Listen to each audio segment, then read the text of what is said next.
Tu rêves de travailler dans un endroit qui respecte vraiment ton équilibre vie pro, vie perso? Ici, c'est possible. Bienvenue chez le groupe Apicil, un des groupes leaders de la protection sociale et patrimoniale en France, situé dans le 3e arrondissement de Lyon, juste à côté de la gare Pardieu. On monte au 41e étage dans les plus hauts bureaux de Lyon avec une vue incroyable sur les Alpes. Après avoir échangé avec plusieurs salariés, notamment des jeunes, ce qui ressort vraiment, c'est qu'ici les gens sont considérés comme des humains. Les singularités et les problématiques sont prises en compte, les horaires sont souples, il y a une vraie culture de la déconnexion, de l'équilibre vie pro-vie perso et une politique de congés avantageuse. Ici, les managers sont formés régulièrement pour prévenir toute forme de discrimination ou de mal-être. Il y a une vraie culture de l'écoute et un engagement sincère pour l'inclusion et la qualité de vie au travail. Le groupe Apicil, certifié Great Place to Work 2025, a fondé la plateforme Mon Entreprise Inclusive, sponsorise 7 handisportifs et consacre en moyenne 12 millions d'euros chaque année à l'action sociale et au mécénat, dont 97% sont reversés à des projets en lien avec l'inclusion. Je pense qu'on peut clairement dire qu'ils alignent leurs actions avec les valeurs qu'ils prônent. Un environnement de travail sain, c'est avant tout des politiques qui placent l'humain au centre et ça fonctionne. En 2025, le taux de départ volontaire était de seulement 3,55%. Ça veut dire que les gens restent et pour moi, c'est un énorme green flag. Je te laisse avec quelques images en accéléré, je reviens.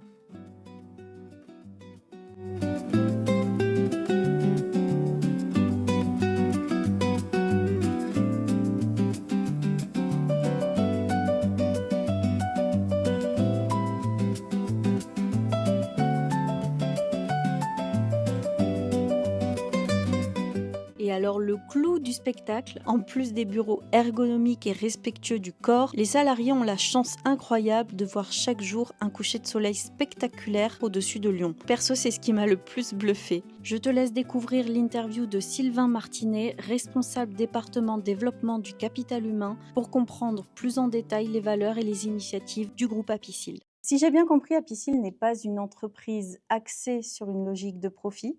Est-ce que tu peux développer ?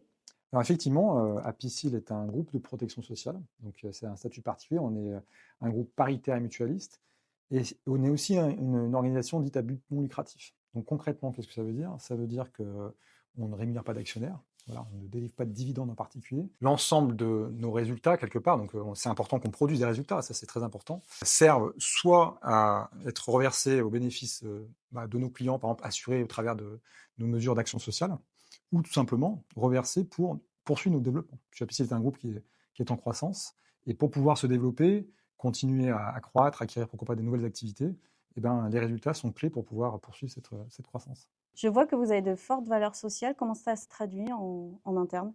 Ouais, je pense que nos valeurs sociales, elles se ressentent beaucoup dans nos politiques sociales, RH, et en particulier, je pense, notre démarche de qualité de vie et de conditions de travail, ou de QVCT. Concrètement, pour dire ce qu'on fait, on a une démarche qui a trois, on va dire, trois grands objectifs. Le premier, c'est de créer un environnement de travail qui soit le plus favorable à la santé des collaborateurs, le plus favorable à l'épanouissement, au bien-être, à un environnement de travail qui soit bienveillant. Mais c'est pas suffisant. Voilà, je dis souvent, il ne suffit pas de mettre un baby-foot ou quoi que ce soit pour que les gens se sentent bien dans l'entreprise. Donc il y a un deuxième axe pour nous qui est très fort, c'est de permettre à nos salariés d'avoir le pouvoir d'agir quelque part dans ce qu'ils font au quotidien. Pour avoir du sens, chacun, je pense chaque individu, a besoin de savoir dans ce qu'il contribue, en quoi ça contribue à la valeur de l'entreprise, en quoi ça a un impact positif. Et donc, on se soucie du cadre, mais on se soucie aussi du contenu du travail, de la façon dont chaque salarié en fait, a la capacité à être un élément constitutif de cette création de valeur au global. Et puis il y a un troisième axe, par ailleurs, qu'on fait au travers de cette démarche QVCT, c'est qu'on travaille sur le travail, d'une manière générale, l'amélioration de ce travail en continu, d'aujourd'hui et de demain. Et on a une démarche qui est aussi la plus possible participative, c'est-à-dire on implique nos salariés sur ce travail qui change. Voilà, aujourd'hui, on parle beaucoup d'intelligence artificielle, c'est comment, avec nos salariés, on travaille dans cette projection du travail de demain.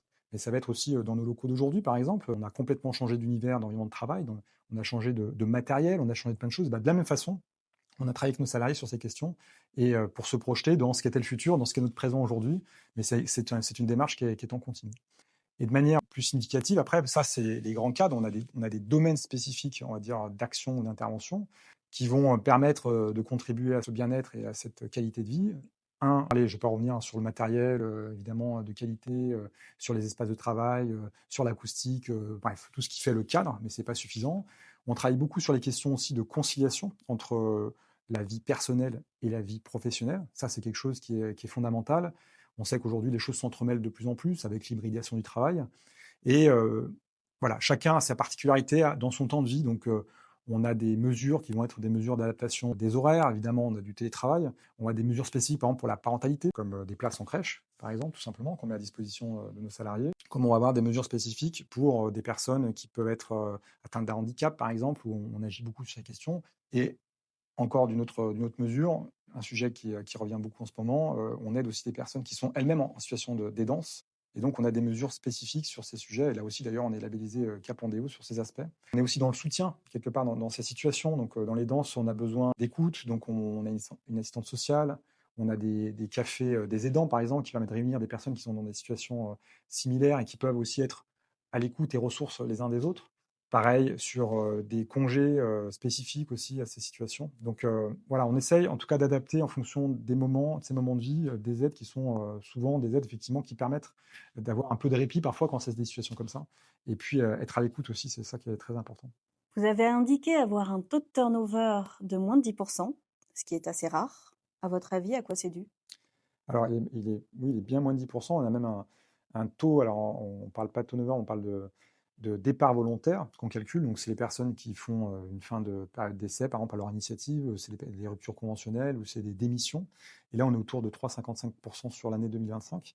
Ce qui est effectivement, alors, qui est remarquable parce qu'on a une baisse significative, alors qu'on peut imaginer, puisque votre question, c'est à quoi c'est dû. On sent que globalement, quand on se compare, il y a globalement un turnover et un taux de départ volontaire en France d'une manière générale, mais sur notre marché qui tend à descendre depuis, on va dire, la période après Covid. Néanmoins, quand on se compare aussi, et c'est là où c'est intéressant avec, en tout cas, le marché de l'assurance, par exemple, et la finance, la banque, on est en dessous on va dire, de ces éléments de marché. Donc, à quoi c'est dû? Le turnover, on essaie de limiter autant que possible parce qu'on considère que c'est important de fidéliser les salariés. Donc, toute la démarche dont je vous ai parlé tout à l'heure, notre démarche notamment sociale, notre politique RH et en particulier tous les aspects qui a trait à la qualité de vie au travail, ben, finalement, c'est le résultat de tout ça. Et cet indicateur donc, qui prouve quelque part que les salariés sont fidèles à l'entreprise, il est d'autant plus intéressant quand on le croise aujourd'hui avec des indicateurs d'attractivité où on voit sur la même période qu'on a fait plus 50% par exemple de candidatures. En 2025, on a reçu 30 000 candidatures, quand en Ah oui. 2024, on recevait 20 000 candidatures. Là, je vous parle de l'ensemble des candidatures spontanées et sur nos postes. Donc ça, c'est des indicateurs aussi qu'on suit. Donc, une fidélisation, de l'attractivité. Et puis après, ce qui est encore plus important, parce qu'on pourrait dire, bah oui, mais en même temps, le marché est plus dur pour les salariés aujourd'hui, etc. Donc peut-être qu'ils restent parce que c'est plus dur.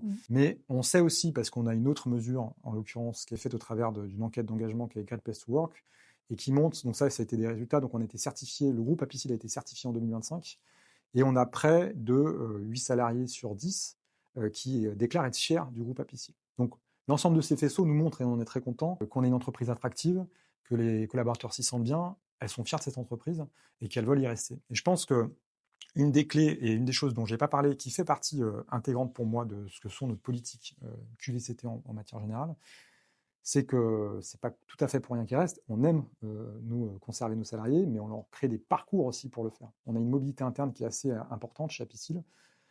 En 2025, je n'ai pas le chiffre exact, mais on doit être un peu plus de 45% des postes en CDI, donc pas loin d'un poste sur deux qui aura été pourvu en interne. Et pour nous, c'est très important, c'est une logique qui est très forte pour nous. On veut que les salariés restent chez nous parce qu'on considère qu'un salarié qui a vécu dans notre entreprise, il a acquis aussi une expérience qui est propre à notre entreprise. Et plus il va évoluer dans l'entreprise, plus il va emmagasiner des compétences, de l'expérience, et in fine, va faire grandir ce que nous on appelle le capital humain de l'entreprise quelque part. Donc voilà, la boucle est bouclée quelque part. Quand on rentre dans une entreprise, on a un premier poste, mais on s'intéresse déjà aux perspectives, à ce qui va se passer. Donc ça, si, c'est contributif, je pense, de cette fidélisation que nous apportent nos collaborateurs. Est-ce que sur votre poste, vous avez vu un lien entre ce bien-être au travail finalement et la performance de l'entreprise? Est-ce que pour vous, il y a un lien? Alors moi, j'en suis convaincu. Je suis convaincu qu'il y a un lien entre performance et bien-être. Déjà parce que, en général, les indicateurs qu'on n'a pas du tout évoqués, mais sont révélateurs. Ceux de l'engagement sont révélateurs. Donc un collaborateur qui est engagé, normalement, c'est quelqu'un qui va donner pour l'entreprise, qui va donner le meilleur de lui-même pour créer de la valeur, etc. Mais il y a d'autres indicateurs dont on n'a pas parlé qui sont, eux, quand ils sont en difficulté, montrent une sous-performance. Ça va être tout simplement des indicateurs d'absentéisme, par exemple, qui peut être un sujet. Donc on a quelques warnings comme ça qu'on regarde. Voilà, dit autrement, plus vous créez un environnement de travail qui permet de donner du sens aux salariés, c'est-à-dire qu'il sait ce qu'il fait au quotidien. Je ne parle pas du sens de l'entreprise au global et de sa raison d'être, etc., mais déjà sa contribution à la valeur d'entreprise. Plus vous créez un environnement qui lui permet de livrer le meilleur de lui-même, plus il va être présent. Et encore plus, on en a évoqué précédemment, mais évidemment, si vous tenez compte et vous êtes à l'écoute de ses propres, parfois tout simplement difficultés, ou en tout cas de ce qu'il vit, ce qui peut être parfois des épreuves, ou qui peut être tout simplement la vie qu'on vit au quotidien, plus on est à l'écoute de ça, voilà, plus le salarié va pouvoir donner le meilleur de lui et évidemment générer de la performance. Et à l'inverse, vous pouvez effectivement être dans une autre spirale. Et c'est pour ça que ces politiques, elles sont vertueuses, y compris pour l'économique. Et elles doivent être d'ailleurs connectées avec l'économique de l'entreprise, c'est certain. Merci Sylvain. Merci Laura. Si tu recherches un travail dans une entreprise où il fait bon travailler, check la map que j'ai créée qui te permet de trouver à côté de chez toi les entreprises qui recrutent et qui matchent avec tes attentes d'une entreprise grâce au filtre très poussé d'engagement et de qualité de vie au travail. Tu peux soit postuler en candidature libre, soit tu es redirigé vers la page des offres d'emploi. Ça t'apportera un meilleur équilibre vie pro-vie perso et plus d'épanouissement au travail. Bonne chance!